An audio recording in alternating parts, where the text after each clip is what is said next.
je préfère l'islam de Maïva Genam. Voilà. Je préfère l'islam chantant, l'islam dansant, l'islam sexy, l'islam qui se dénude.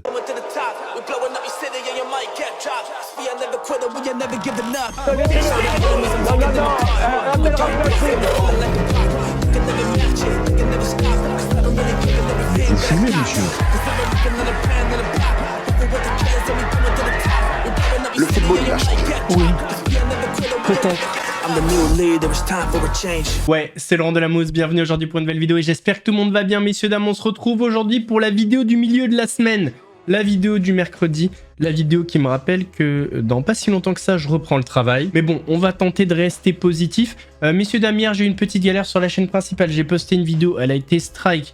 La deuxième partie sur Jeffrey Epstein a été strike aussi à cause du passage sur l'enfant qui crie. Je pense que tout le monde s'en souvient. Donc je remettrai la vidéo vendredi sur la chaîne principale. Avant de partir pour une nouvelle vidéo sur cette chaîne, c'est le moment de soutenir la chaîne et moi-même en mettant votre plus gros pouce bleu, votre meilleur commentaire. N'oubliez pas de s'abonner et d'activer la cloche pour pas rater les prochaines vidéos. On fait de même sur la chaîne principale, la chaîne Mousse, où vendredi, je vous mets la deuxième partie sur Jeffrey Epstein. On me rejoint sur Instagram, le nouveau OK c'est Mousse, sur TikTok, sur Twitch pour pas rater les lives du dimanche soir à 21h30. On va chercher à boire, à manger, on se met à l'aise et moi je m'occupe du reste. La mort tragique du petit Quentin a des répercussions qu'on avait vu venir, forcément. Ça a tendu fortement le climat politique en France. Aujourd'hui, le siège de la France Insoumise a été évacué pour une alerte à la bombe. Alors que vous voyez ici, donc le siège de la France Insoumise avec les policiers et on voit un chien qui est sûrement en train de chercher des explosifs. C'est des chiens qui sont formés spécifiquement pour chercher les explosifs. Alors là, il a l'air de ressortir. Ouais. Si vous voyez que ça a été... Paris, la préfecture de police de Paris a malheureusement l'habitude des alertes à la bombe avec des laboratoires qui se déplacent dans ce genre de cas.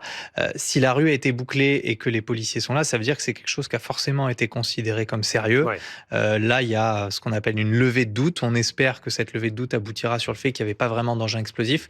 On ignore ce qui a provoqué. Parfois, c'est un coup de téléphone. Parfois, c'est un renseignement. En tout cas, ça a l'air d'être considéré comme sérieux. Et Mathilde par les policiers. Panot, effectivement, qui monte à son tour au front, la patronne des députés de la France Insoumise, qui évoque cette évacuation après une alerte à la bombe, dit-elle, je cite, « Après les dégradations de nos permanences, les menaces de mort, les menaces de viol contre nous, je veux dire, écrit-elle solennellement, à ceux qui cessent de nous cibler, votre responsabilité est immense. À ceux qui pensent nous intimider, nous ne céderons pas et jamais vous n'arriverez à bout de nous. » C'est ce que dit Mathilde Panot à l'instant. Nous interrompons Igor Salik, priorité au direct. C'est Manuel Bompard qui s'exprime. De devenir en quelque sorte une réalité politique dans ce pays. Donc je vois bien qu'il y a cette tentation et cette volonté et je pense qu'ils n'y parviendront pas parce que j'ai confiance dans le courage, le sang-froid du peuple français. Vous avez dit que la France Insoumise n'avait rien à voir avec ce qui s'est passé. Il y a quand même un des collaborateurs d'un de vos députés qui a été interpellé hier soir et d'après les informations de certains médias, il est directement soupçonné d'avoir porté des coups mortels au jeune Quentin à Lyon. Alors d'abord, je pense qu'on est là pour réagir à ce qui s'est passé ce matin. Ça, c'est la première chose que je veux vous dire. Donc si vous avez bien entendu ce que je suis en train de vous dire, je vous propose de ne pas continuer le point sur lequel j'ai dit qu'il me semblait que tout le monde devait arrêter. Pour le reste, la France Insoumise n'a aucune responsabilité dans cette histoire. Il y a une enquête qui est en cours. Si l'enquête, elle doit déterminer des coupables, eh ben, ces coupables, ils seront punis. Et c'est légitime qu'ils le soient, évidemment. Mais la France Insoumise, en tant que mouvement et qu'organisation politique, n'a évidemment aucune responsabilité. Vous vous sentez en danger et quelles mesures vous avez prises pour assurer la sécurité de vos élus et de vos salariés? Quand votre le siège national de votre organisation est menacé d'une attaque à la bombe, quand vos militants sont menacés dans la rue, quand vos candidats sont menacés dans leur propre domicile personnel, quand vos élus subissent des menaces de mort quotidiennes, oui, évidemment que vous êtes menacés et évidemment que vous vous sentez menacés. Et moi, je veux dire qu'il est aussi de la responsabilité des pouvoirs publics de garantir la possibilité d'avoir un débat démocratique qui soit un débat démocratique digne et sain. Évidemment, on a pris les mesures nécessaires et vous comprendrez pour des raisons de sécurité que je ne vais pas vous présenter ici publiquement les mesures de sécurité qui sont prises pour faire face à ces menaces. Merci à vous en tout cas et bonne journée. Voilà, Manuel Bompard, donc, qui annonce la fin de l'alerte à la bombe au siège de LFI, qui est plutôt dans l'embarras lorsqu'il s'agit d'évoquer l'enquête Laurent Neumann, mais qu'il dit, le coordinateur national donc, de la France Insoumise, que LFI n'a rien à voir avec les 11 personnes, puisqu'elles sont 11 maintenant à être interrogées en ce moment même à Lyon. Alors, rien à voir en tant que tel, sans doute, mais politiquement, il y a une forme d'engagement, puisque Jean-Luc Mélenchon a redit encore hier que la Jeune Garde était bien un mouvement associé à la France Insoumise. Et à l'heure où on se parle, Jean-Luc Mélenchon n'a toujours pas renié cette association. Il dit même que ce sont des alliés. Il a même employé cette expression. Il dit qu'ils font partie de la famille.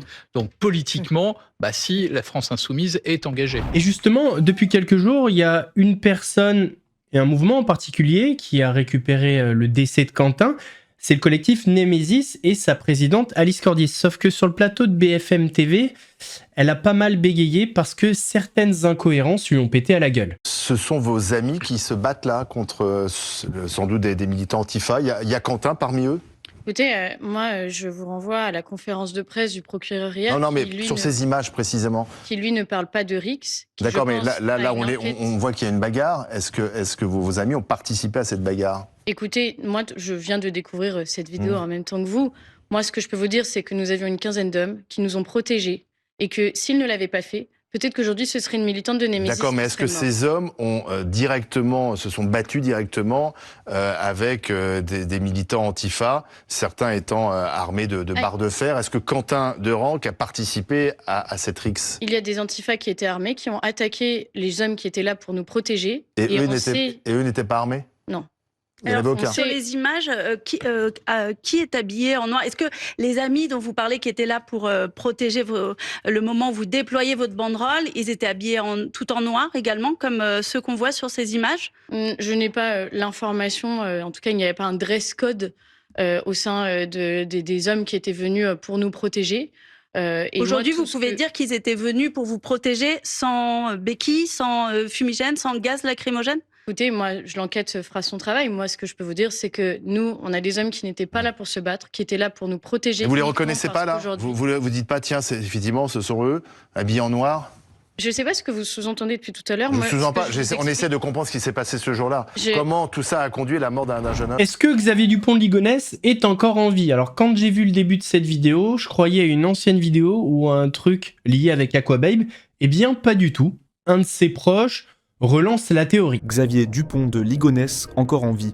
Un proche relance la piste du reset total. Plus de 10 ans après les faits, le mystère autour de Xavier Dupont de Ligonnès reste entier.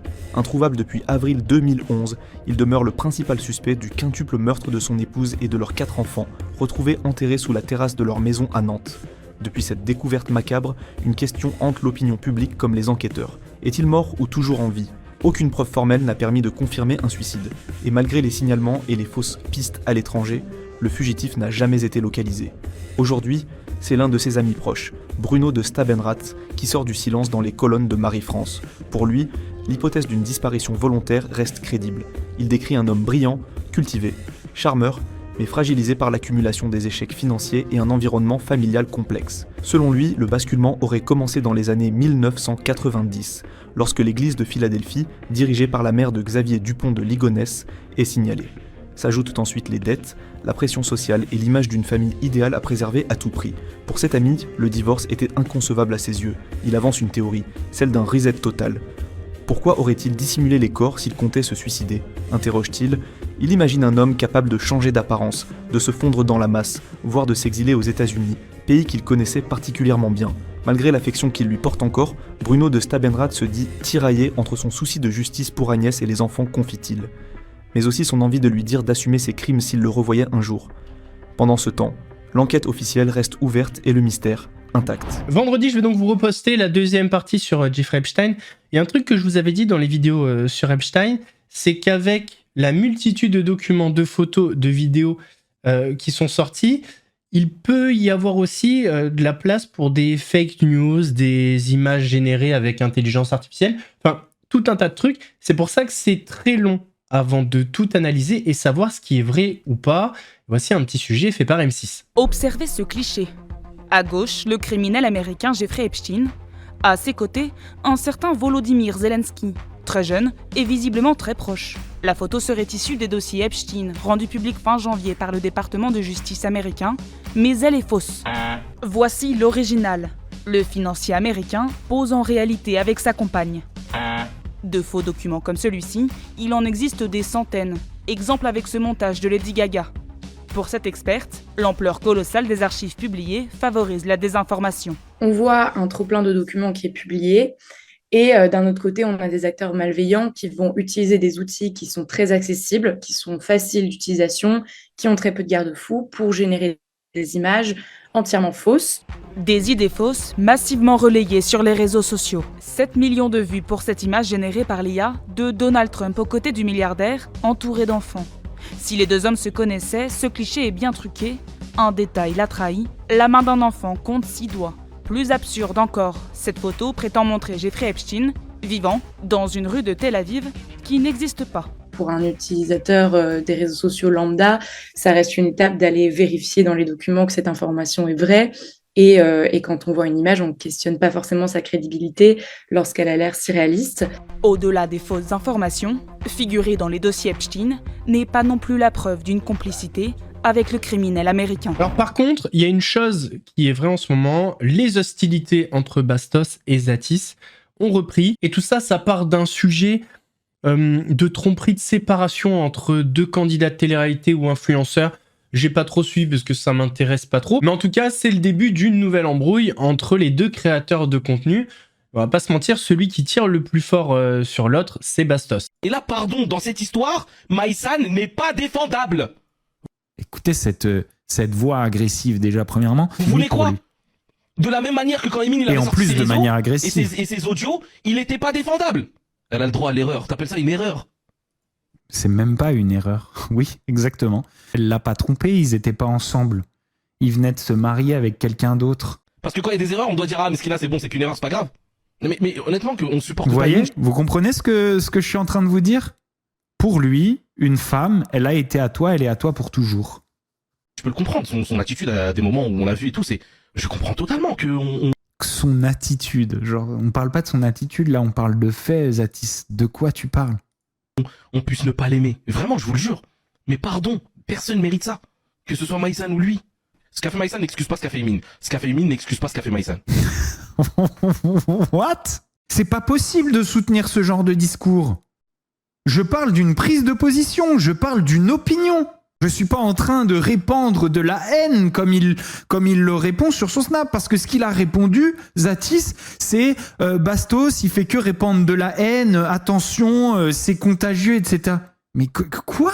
Mes arguments, ils ont été évoqués précédemment et sur mon Snap et ici. Tu es en train de répandre des valeurs de masculinisme, de sectarisme, de misogynie qui sont horribles. Cet homme ne considère pas la femme comme son égale. Point final.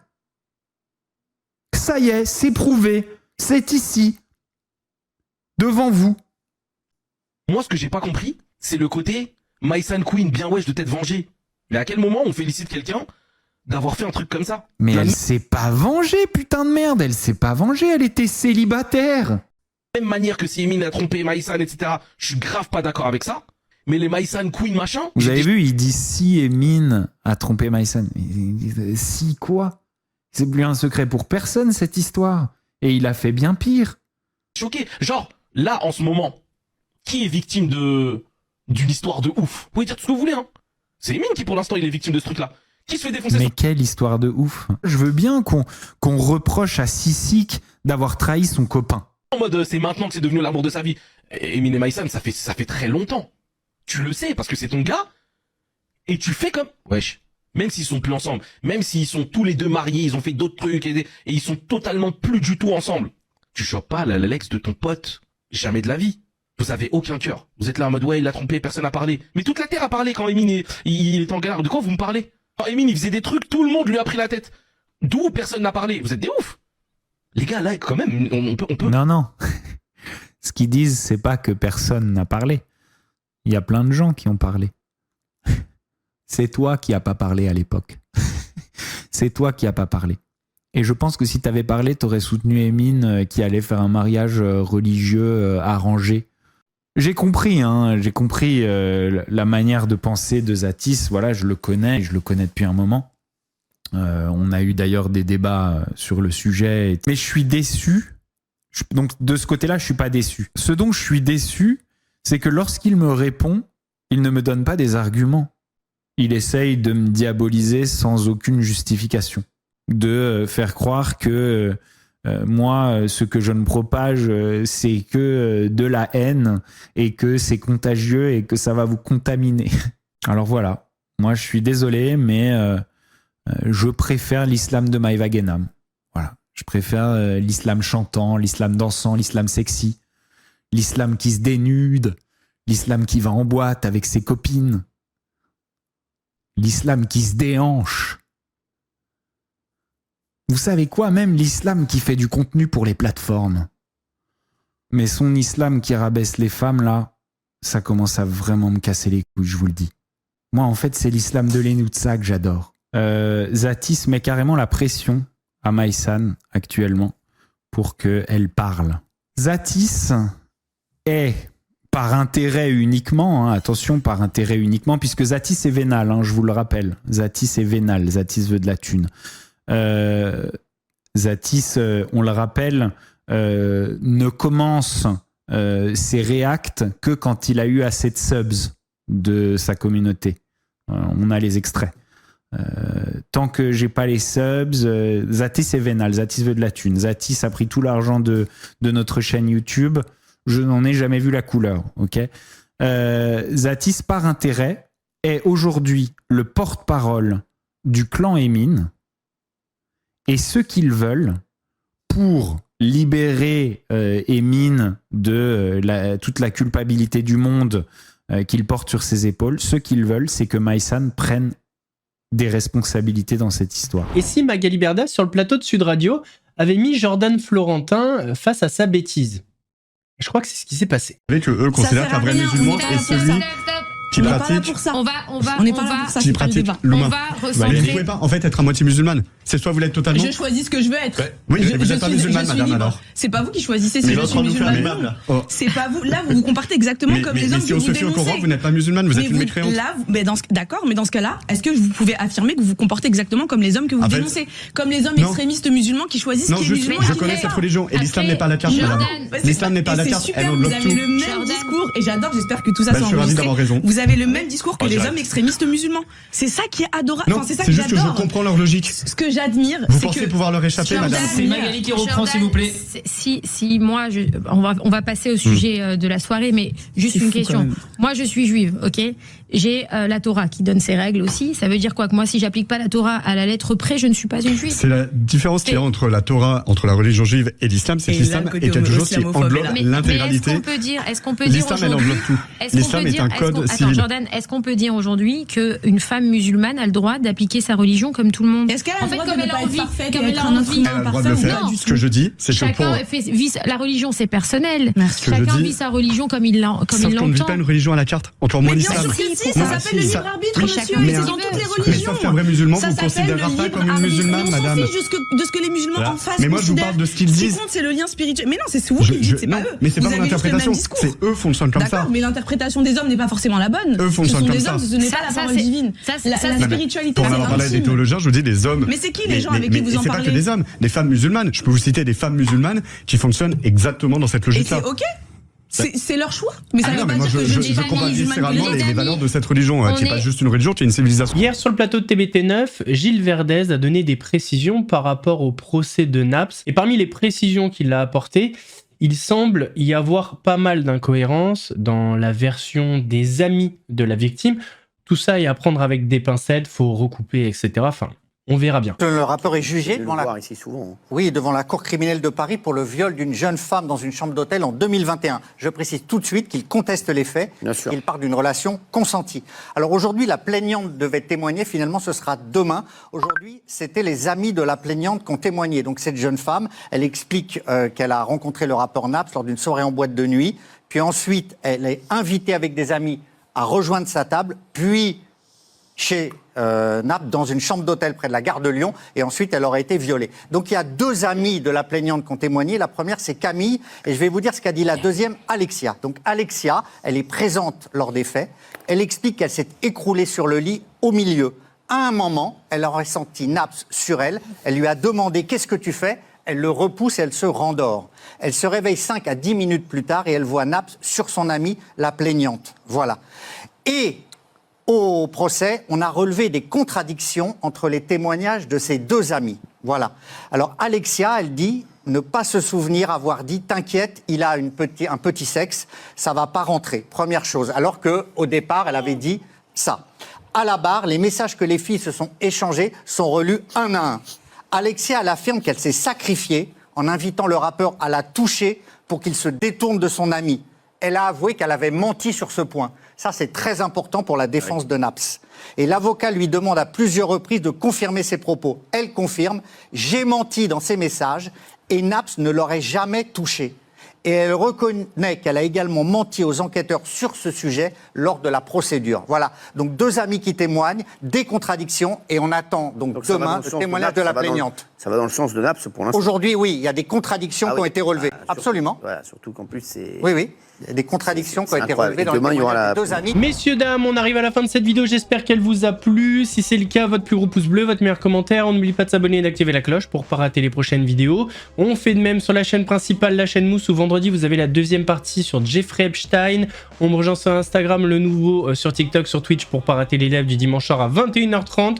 Nous, on se donne rendez-vous demain pour une nouvelle vidéo action. En attendant, prenez soin de vous. Laurent Delamousse vous salue.